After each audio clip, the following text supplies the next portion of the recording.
Okay, so in the last class, what we discussed is challenges in retail that is related with the space, that is related with the management. There are so many problems or challenges in the retail. Okay, Rajesh, one by one, tell me what are the various points. बताइए. The first point. Ma'am, right is. The right struggle to and find the right and. Very good. The struggle to find the right and better place, like where you can open your retail store, from where you are going to run your store. This is one of the major challenge in India. Why it is a major challenge? Because of the increasing population. Nowadays, we don't able to find the proper place or space for our basically retail store, and sometimes because of the lack of proper retail space, we are basically moving toward the outskirts. और हम कहाँ move कर जाते हैं? Outskirts में. और इसकी वजह से कई बार रिटेल स्टोर को बहुत ज्यादा लॉस होता है, क्योंकि आउटस्कर्ट में लोगों का पहुंचना, कंज्यूमर का पहुंचना बहुत ही ज्यादा मुश्किल है. राइट. सेकेंड पॉइंट बेटा. Ma'am, increases consumer expectation. Exactly. See, nowadays we all know that competition is at a par. इतना ज्यादा competition बढ़ चुका है, आपके alternatives बहुत ज्यादा हैं. अगर आप एक प्रोडक्ट का, एक मोबाइल का भी ऑप्शन लो, तो आपके पास वेरियस कंपनीज हैं जो मोबाइल आपको प्रोवाइड करते हैं. True. So in that case we all knows that the competition बहुत ज्यादा है, चाहे वो ब्रांड से रिलेटेड हो, रिटेल स्टोर से रिलेटेड हो. अगर हम क्लोथ की बात करें तो एक टाइप के क्लोथ, अगर हम कुर्ती की भी बात करें तो उसमें भी, तो उसके लिए भी बेसिकली आप देखोगे कि स्पेशलिटी स्टोर, अगर हम क्लोथ का भी एग्जांपल लें तो उसमें भी आपको बहुत सारे ब्रांड्स के क्लोथ्स मिल जाएंगे, मल्टीपल ऑप्शंस मिल जाएंगे, है ना. अब ऐसे सिचुएशन में ऑब्वियसली कस्टमर कहीं भी रिटेल स्टोर में जाता है तो उसका एक्सपेक्टेशन नॉर्मल नहीं रहता, उसका एक्सपेक्टेशन हमेशा आपसे हाई रहता है. और जब आपका ब्रांड ऑलरेडी, ब्रांड का एक मार्केट में पोजीशन है, आपकी ब्रांड आइडेंटिटी, ब्रांड इक्विटी बहुत ज्यादा हाई है, तो ऐसे सिचुएशन में कस्टमर का एक्सपेक्टेशन भी बहुत हाई है. अब ऐसे आपको क्या प्रोवाइड करना पड़ेगा? Proper customer service, proper product, proper quality of product in proper price. Everything should be the, एक बोलते हैं एक इथिकल वे में आपको उनको प्रोडक्ट और सर्विस प्रोवाइड करना है. So that is one of the difficult tasks for the retailer, because the customer's expectation can be changed according to their experience, according to their behaviour, है ना. उनका बिहेवियर, उनका एक्सपीरियंस जैसा रहेगा वैसा एक्सपेक्टेशन रखेंगे. और अगर आप कंज्यूमर बिहेवियर आपने नहीं अच्छे से पढ़ा, या कंज्यूमर बिहेवियर आपको ज्यादा आइडिया नहीं है, तो you can not able to deal with the customers expectation. So that can be one of the challenge. Next point. Ma'am, influence of western world in terms of consumerism, है ना. So basically nowadays we all knows कि like people are very much educated. अगर हम literacy की बात करें तो लोग आजकल के क्या होते हैं? पढ़े लिखे होते हैं. लिटरेसी भी बढ़ चुका है इंडिया में, हमारे लिटरेसी रेट. तो इन शॉर्ट लोगों को लिटरेसी भी बढ़ा है और साथ साथ अवेयरनेस और नॉलेज भी इंक्रीज हो चुका है. Nowadays consumer knows about their basic rights, that उनके मार्केट में क्या क्या राइट्स है ना. तो इसी वजह से कहीं ना कहीं अगर रिटेल, ऐसे तो ये कहीं ना कहीं चैलेंज नहीं होना चाहिए मेरे हिसाब से, बट स्टिल कंज्यूमरिज्म जो है वो कस्टमर को मार्केट में हर एक प्रोडक्ट के लिए इतना ज्यादा अवेयर रखता है कि retailer have to be conscious toward providing the proper product and service to the customer. ठीक है. So somehow consumerism, the impact of consumerism is like that it is basically making a hindrances for the retailers, that they cannot change the things according to them. वो society, वो legal issue सबको देखते हुए they can basically implement or sell the product. Next point. Ma'am, desire of luxury items, better quality, और due to growth. Exactly. देखिए, अगर हम बात करें कंपटीशन की, तो आपको पता है कि अगर एक कोई कंपनी एक प्रोडक्ट लॉन्च करता है तो दूसरी कंपनी उसे बेटर क्वालिटी का प्रोडक्ट लॉन्च करती है, वो भी सस्ते रेट में. पॉसिबिलिटीज है. अब बेटर क्वालिटी प्रोवाइड कर पाना, कई बार रिटेलर के लिए क्या होता है कि वो तो हमेशा बेटर क्वालिटी पे काम करता है, लेकिन कॉम्पिटिटर के हिसाब से उनका क्वालिटी कितना बेटर है, ठीक है, उसके लिए उनको हमेशा रिसर्च करना पड़ता है. कस्टमर के जो डिमांड इतने ज्यादा फ्लक्चुएट होते हैं, इतने ज्यादा फ्लेक्सिबल है, क्वालिटी से रिलेटेड डिमांड जो है उसको फुलफिल कर पाना, दैट इज डिफिकल्ट समटाइम, है ना. और ऑर्गेनाइज रिटेल स्टोर को क्या रखना पड़ता है? बिल्कुल कस्टमर ओरिएंटेड अपने स्टोर को रेडी रखना पड़ता है, that they are ready for basically facing all the things जो कस्टमर की तरफ से जो भी डिमांड है, सब डिमांड है उसको हम फुलफिल कर पाए, हमको क्वालिटी दे पाए. ठीक है. Next point, ma'am lack of space in Indian market. वो तो फिलहाल हो चुका है कि लैक स्पेस की बहुत ज्यादा कमी है इंडियन मार्केट में। अगर आप एक नॉर्मल मार्केट देख लो, अगर हम जगदेव पथ को एग्जांपल में ले ले, आप देख सकते हो वहाँ कितना ज्यादा रश है। वहाँ आपको कोई भी स्पेस, मार्केट एरिया जो बेली रोड वाला एरिया, वहां पर आपको कुछ भी नहीं मिलेगा। बिल्कुल राजा बाजार, बेली रोड, जो मेन पटना में एरियाज आते हैं, आपको नहीं मिलेगा। बल्कि अगर आप फ्रेजर रोड और एग्जीबिशन रोड की बात करोगे तो यहाँ से पहले वो एरिया डेवलप हुआ है, तो वहां पर भी स्पेस की काफी ज्यादा कमी है। लेकिन हाँ बिल्कुल, और वहां पर तो मेजर पॉपुलेशन जो है उनका बेसिकली वहां पर जाना आना, एक रश वहां पर हमेशा रहता है। तो because of the lack of space some time it is very much, और इसकी वजह से स्पेस के लैक के कमी की वजह से क्या हो रहा है कि जो टाउन या सिटी के आसपास के एरियाज हैं, somehow they are developing as well, और कहीं ना कहीं आउटस्कर्ट में खुल जाता है जहां पर बेसिकली वहां का क्राउड टारगेट कंज्यूमर नहीं होता है। वही वाला पहले वाला पॉइंट जो मैंने बताया था आपको, राइट स्पेस राइट प्लेस वाला। ओके नेक्स्ट पॉइंट, हम absence of trained manpower and competitions। exactly, actual में see we are moving toward the retail, organized retail sector। हम लोग मूव तो कर रहे हैं, लेकिन कहीं ना कहीं आज भी क्या सिचुएशन है कि बेसिकली जो एम्प्लॉयज और जो स्किल्ड पीपल जो हमें चाहिए वो हमारा रिक्वायरमेंट फुलफिल मार्केट में नहीं हो पा रहा है। या तो आपको अगर मिल भी रहे हैं एम्प्लॉयज तो आपको उन पे टाइम पैसा इन्वेस्ट करना पड़ेगा ताकि उनको हम प्रॉपर ट्रेनिंग दे पाए, उनको सुटेबल बना पाए विद द जॉब प्रोफाइल, है ना। सो somehow we have to invest money, time on the people, or we can say on human resource to make them suitable candidate who will be matched with the particular that kind of job, है ना। तो इसकी भी काफी दिक्कत आपको India में देखने के लिए मिलेगी।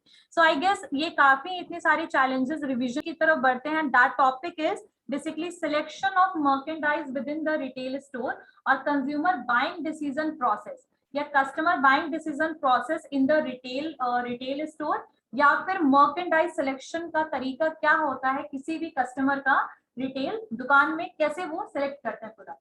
अच्छा तुम लोगों ने तो ये normal consumer buying decision process पढ़ाया था तुम लोगों को, मैंने याद होगा जो मैंने अभी 5 पॉइंट आपको बताया। सबसे पहला पॉइंट क्या था, ये नीड रिकॉग्निशन। नीड रिकॉग्निशन का मतलब क्या होता है कि जब हमें कोई चीज खरीदने की जरूरत पड़ती है, ठीक है, हाँ फाइन की, बिल्कुल, तो वो याद होगा तुम लोगों को। First point need recognition, second point is evaluation of, second point is information search, third point is evaluation of alternatives, and fourth one is purchase, and then final one is post purchase.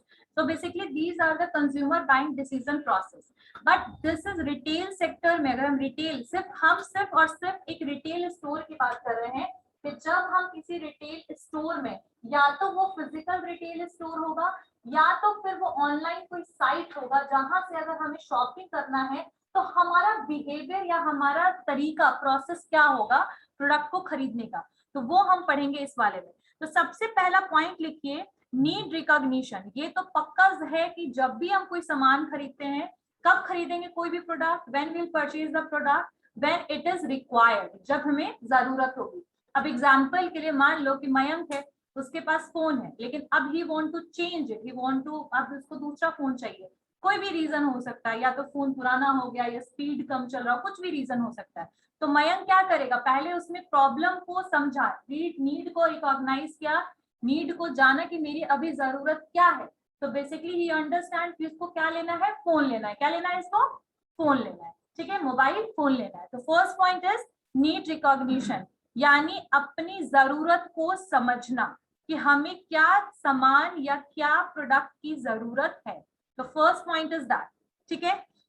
Second point is search for information about product, search for information about product, search for information about product, यानी कि अब हम ये देखेंगे कि हम कौन से कंपनी के प्रोडक्ट्स, मतलब कौन से कंपनी का मोबाइल फोन लें। तो मयंक जो है वो मल्टीपल ऑप्शंस को क्या करेगा, चूज करेगा। Like he have so many options, Realme है, सैमसंग है, लिनोवो है, उसके अलावा ओप्पो है, वीवो, मतलब ओप्पो का ही है वो रियलमी, तो ठीक है। तो he have so many options, इसने सारे मोबाइल के बारे में इंफॉर्मेशन सर्च करना शुरू कर दिया, ठीक है। तो जो भी इसको खासा, जो भी अच्छे ब्रांड है, इसको अच्छा फोन चाहिए, तो इसने जितने भी रिलेटेड ब्रांड है जो अच्छे फोन और अच्छे फीचर्स के साथ प्रोवाइड करता है, वो सबके इंफॉर्मेशन को सर्च करना शुरू कर दिया। अब तीसरा क्या है कि यहाँ पर इंफॉर्मेशन सर्च कर लिया और दिमाग में तो ये चीज है ही कि अब हमें मोबाइल फोन मुझे खरीदना है।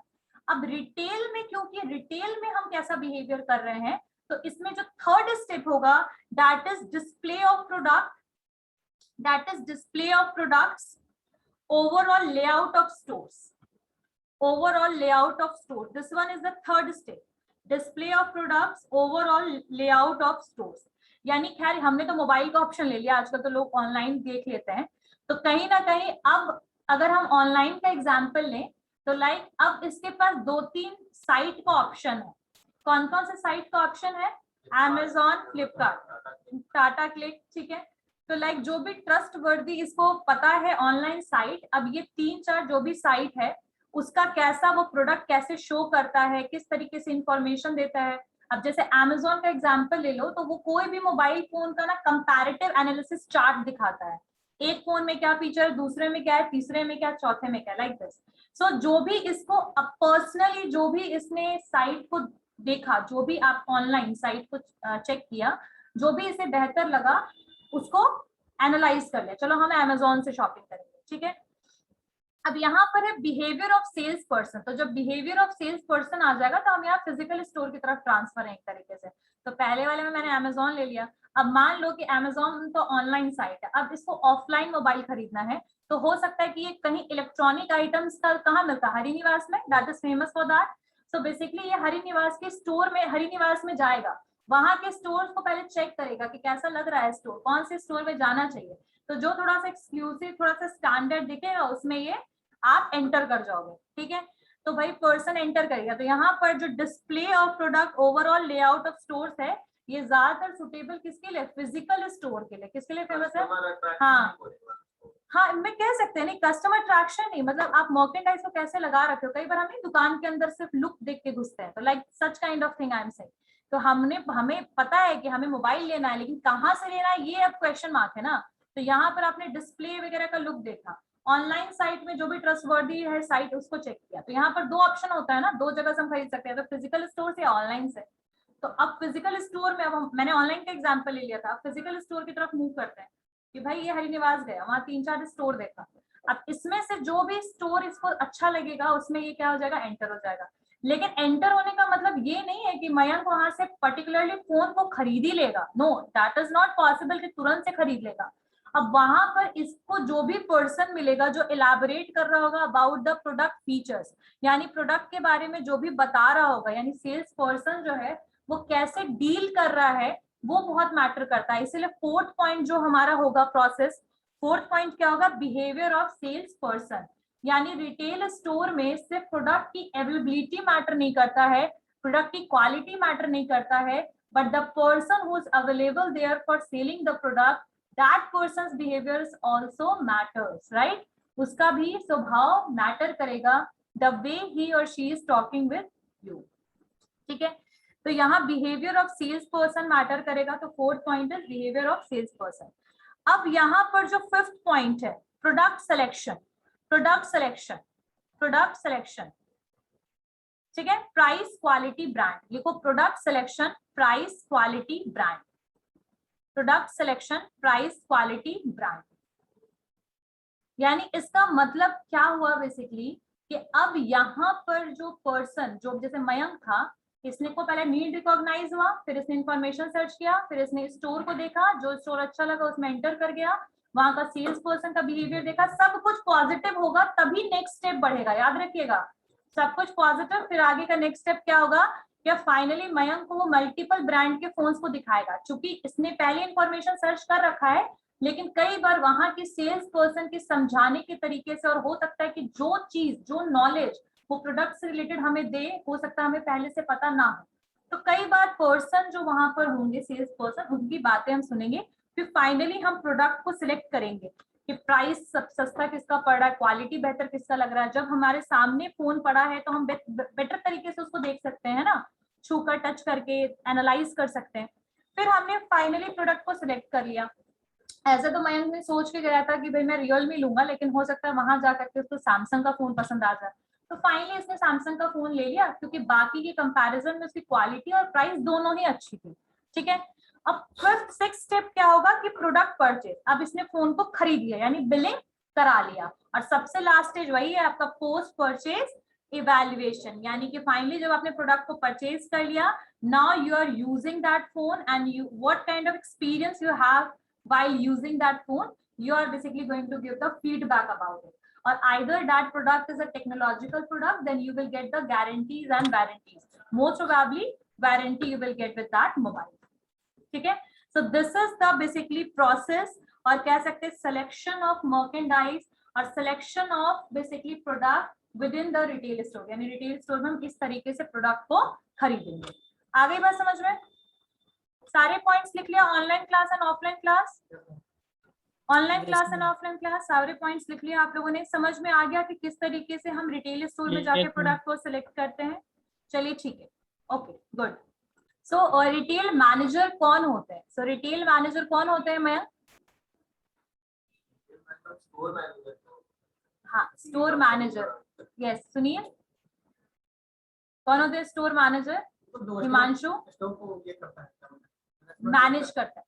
देखिए एक रिटेल स्टोर है आपका जिसमें वेरियस डिपार्टमेंट्स भी, अगर मान लीजिए कोई डिपार्टमेंटल स्टोर का मैनेजर है तो उसके अंडर में बहुत सारे डिपार्टमेंट्स होंगे, तो बेसिकली उसको पूरा मैनेज करने का, उस स्टोर को पर्टिकुलरली मैनेज करने का, वहां पर आपके बेसिकली स्टोर में एम्प्लॉइज को रिक्रूट करने का काम, ऑपरेशन जो भी आपके स्टोर में होते हैं, जो भी मर्केंडाइज आपके यहाँ पर स्टोर में आते हैं, हाँ मैनेजर से एक नीचे आपके जो होंगे दे आर बेसिकली, देखो नहीं कर रहे ना, you are not managing a very big area, so you don't need so many people, but जो भी डिपार्टमेंट वाइज अगर लोग हैं तो उनको आप रिक्रूट करते हो। तो बेसिकली जो स्टोर मैनेजर होते हैं, ठीक है, या असिस्टेंट स्टोर मैनेजर जो होंगे आपके, हाँ हाँ बोलो। जो रिटेल मैनेजर होता है, they are responsible for so many duties, like they are responsible for managing the overall store operation, they are basically required for arranging the things, जो मर्केंडाइज कैसे अरेंज करना है, कैसे सेटलमेंट करना है प्रोडक्ट्स का, कैसे प्रोडक्ट्स को सप्लाई करवाना है स्टोर में, प्रोडक्ट का डिमांड को, फिर रश को कैसे मैनेज करे, हर एक चीज के लिए बेसिकली स्टोर मैनेजर, बेसिकली ये सारे काम किसके? स्टोर मैनेजर के हैं, ठीक है। Even they are also responsible for selecting the employees, recruiting, selection और रिक्रूटिंग के लिए, उनको ट्रेनिंग प्रोवाइड करने के लिए, ठीक है, इवन वर्क रिजल्ट के लिए, है ना। और ये सब चीजों के लिए आपके कौन किनकी जरूरत पड़ती है? आपके रिटेल मैनेजर की। अब रिटेल मैनेजर की ड्यूटीज और रिस्पॉन्सिबिलिटीज लिख लो। Retail manager are that person, या रिटेल मैनेजर और store manager is that person, retail manager or store manager is that person who is responsible for day-to-day operation, who is responsible for day-to-day operation of a retail store. A retail manager is a person who is responsible for day-to-day operation of the retail store, and the employees are basically reporting to that particular manager, और उनको report करेंगे वो हमेशा। कौन करेंगे report? Employees, जो भी उस स्टोर के एम्प्लॉइज होंगे, ठीक है। तो बेसिकली जो स्टोर मैनेजर होता है वो हर एक स्टोर के अलग अलग मैनेजर्स रिक्रूट किए जाते हैं कई बार कंपनी के द्वारा, ठीक है। यानी स्टोर मैनेजर का क्या रिस्पॉन्सिबिलिटी है, ठीक है। तो सबसे पहली बात कि वो स्टोर की स्ट्रैटेजी, मैंने क्या बताया था, अरेंजमेंट कैसे करेंगे स्टोर में, ये सब चीजों की स्ट्रैटेजी जो है किसके द्वारा डिसाइड होगी? स्टोर मैनेजर के द्वारा, ठीक है। So planning and implementing first point लिखे रिस्पॉन्सिबिलिटी में, planning and implementing the overall store strategy, planning and implementing या plan and implement the overall store strategy, ठीक है। मतलब पूरे स्टोर की स्ट्रैटेजी को बनाने के लिए, मेंटेन करने के लिए कौन बेसिकली रिस्पॉन्सिबल है? स्टोर मैनेजर, ठीक है। उसके अलावा they are basically also doing the collaborative work of the marketing team, भी बनाने में, डेवलप करने में भी वो हेल्पफुल है। तो basically they collaborate with the marketing, लिखिए collaborate with the marketing team, यानी मार्केटिंग टीम के साथ वो मिल जाते हैं, कोलैबोरेट करते हैं। अच्छा वो क्यों कोलैबोरेट करते हैं बताइए? क्योंकि जो मार्केट में जो आपका मार्केटिंग टीम होता है वो क्या चीज एनालाइज करता है, sales and demand in the market of that particular product, और स्टोर मैनेजर उनको मंथली रिपोर्ट भेजते हैं कि हमारे स्टोर से इतने प्रोडक्ट की सेलिंग हुई है। तो that is basically helpful for deciding the performance of the employees of that store as well as for understanding the demand of that particular product in that particular area।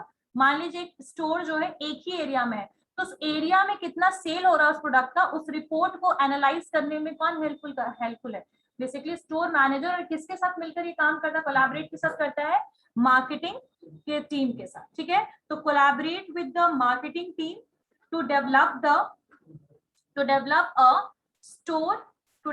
A marketing store strategy, for develop a marketing store strategy, even they are also responsible for doing the basically in store advertisement, यानी अपने store में advertisement हम कैसे करें, कैसे represent करें product को, उसके लिए भी स्टोर मैनेजर रिस्पॉन्सिबल होते हैं। थर्ड पॉइंट लिखिए, work with store security guard, work with store security guard to investigate any suspicious activity, so they are basically also maintaining the security of that store। वो क्या maintain करते हैं, लिख लिया आप लोगों ने, work with store security guard to investigate any suspicious जो एक्टिविटी पे हमें शक हो, suspicious activity, ठीक है। तो बेसिकली आप लोग को पता होगा कि जो सिक्योरिटी गार्ड्स होते हैं आपके स्टोर में किस लिए होते हैं, फॉर बेसिकली वॉचिंग थेफ्ट तो नहीं हो रहा है, चोरी तो नहीं हो रहा है, कोई बिना बिलिंग करवाए सामान लेकर तो नहीं जा रहा था, इसके लिए सिक्योरिटी गार्ड होता है। और साथ साथ में they are also managing your, जैसे आपने कहीं से और से प्रोडक्ट खरीद रखा हो तो उस प्रोडक्ट को वो प्रॉपरली लेकर के एक पर्टिकुलर एरिया में रख देते हैं ताकि आप वो बैग को लेकर के या कैरी करके अंदर ना जाए। ओनली पर्स आर, हाँ बिल्कुल सेंसर भी होता है, purse are only allowed. And अभी कोविड का टाइम है तो they are even also giving the sanitizers and they are checking the temperature as well. तो security guard is there for obviously for security purpose of the store, and some time the store manager जो है वो security guard के help से, security system की help से suspicious activity पे भी नजर रखता है। जैसे कुछ पर्सन होते हैं जो लगातार आते हैं चोरी करके जाते हैं, ठीक है, तो जो सस्पिशियस एक्टिविटी हो या कोई भी ऐसे इवेंट या कोई भी ऐसा इंसिडेंट हो उस पे भी नजर रखने के लिए कौन किसके साथ कोलैबोरेट करते हैं, किसके साथ वर्क करते हैं, सिक्योरिटी गार्ड के साथ या सिक्योरिटी सिस्टम के साथ, ठीक है। नेक्स्ट है कि they are also responsible for recruit and hire new store employees, यानी कि कई बार वो और भी क्या काम करते हैं, बेसिकली जो भी एम्प्लॉइज की जरूरत है हमें स्टोर में। जैसे मान लीजिए कि अगर मेरा एक स्टोर है और अकेले मुझे पता है कि बहुत बड़ा रिटेल ऑर्गेनाइज रिटेल स्टोर है, मैं अकेले तो मैनेज नहीं कर सकते हम लोग, ठीक है, या सोल प्रोप्राइटर वाला स्टोर तो है नहीं, ज्यादातर कंपनी का रिटेल ऑर्गेनाइज रिटेल स्टोर होता है। ज्यादातर रिटेल स्टोर क्या होता है, रिटेल कंपनीज क्या होती है, सॉरी रिटेल सेक्टर एक कंपनी के अंडर में आती है और वो ऑर्गेनाइज होती है, रजिस्टर्ड होती है, प्राइवेट कंपनी या पब्लिक कंपनी, है ना। तो ऐसे सिचुएशन में हमें पता है, अच्छा आदित्य बिरला जो है वो पब्लिक है या प्राइवेट है, प्राइवेट है, चेक करो इसमें। पहले वो लोग मंदिर बनाने का काम, हाँ तो ठीक है, तो इन शॉर्ट में वही बता रही हूँ कि ज्यादातर वो रजिस्टर्ड कंपनीज होती हैं, तो उनका एक प्रॉपर प्रोसेस है और रिक्रूटमेंट का काम कौन करता है, स्टोर मैनेजर करता है। किसका काम, रिक्रूट करता है नए नए एम्प्लॉइज को, बिकॉज दे नोस कि वो एक सोल प्रोप्राइटरशिप में नहीं है, वो एक मैनेजर है, वहां के पूरे जगह को संभालना है, उसको एम्प्लॉइज चाहिए, तो उसका काम कौन करेगा, store manager. Next one, they are basically also engage in training and evaluating store employees, यानी कि they are also engage in providing the training facilities वगैरह अगर मिलती है तो वो भी कौन प्रोवाइड करता है, आपका स्टोर मैनेजर, ठीक है। So they are also providing the training to employees. The store manager is basically responsible for training system. उसके अलावा they are basically